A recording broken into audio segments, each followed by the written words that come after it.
കേരളത്തിൽ ഇപ്പൊ എല്ലാവർക്കും അറിയാം ഒരു പൂമര തരംഗാണ്. ഒരു 2-3 ദിവസമായിട്ട് ഈ കൊച്ചു കുട്ടികൾ മുതൽ മുതിർന്നവർ വരെ മൂളിക്കൊണ്ട് നടക്കുന്ന ഒരു സോങ് ആണ് ഈ പൂമരത്തിലെ ഈ സോങ്. അപ്പോൾ എനിക്കാണെങ്കിൽ ഇപ്പൊ 2-3 ദിവസമായിട്ട് വരുന്ന സോങ് സജഷൻസിൽ ഏറ്റവും കൂടുതൽ നിൽക്കുന്നത് ഈ പൂമരത്തിലെ ഈ പാട്ടാണ്. മെജോറിറ്റി പറയുന്നത് ഈ പാട്ട് ഒന്ന് പാടി അപ്ലോഡ് ചെയ്യാനാണ് പറയുന്നത്. അപ്പൊ ഞാൻ കരുതി ഈ പാട്ട് ഇത്രയും ഒരു കേരളത്തിൽ വേവ് സൃഷ്ടിച്ച ഒരു പാട്ടാണ്, അപ്പൊ ഞാൻ പാടാന്ന് വിചാരിച്ചു. ഇന്ന് ഞാനിരുന്ന് പഠിച്ചിട്ടുണ്ട്, അപ്പൊ അത് അപ്ലോഡ് ചെയ്യാന്ന് വിചാരിച്ചു.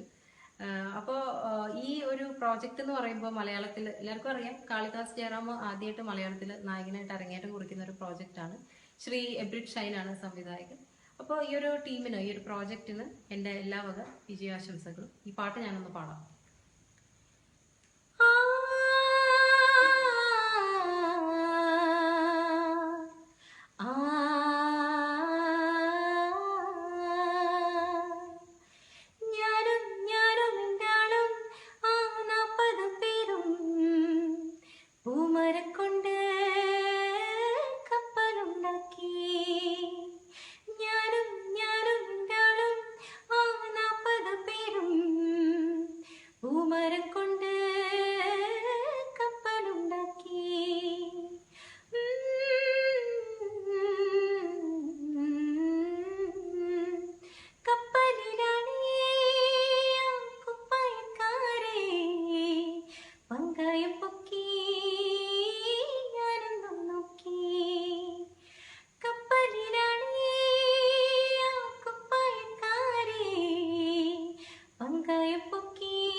ഹൃദയം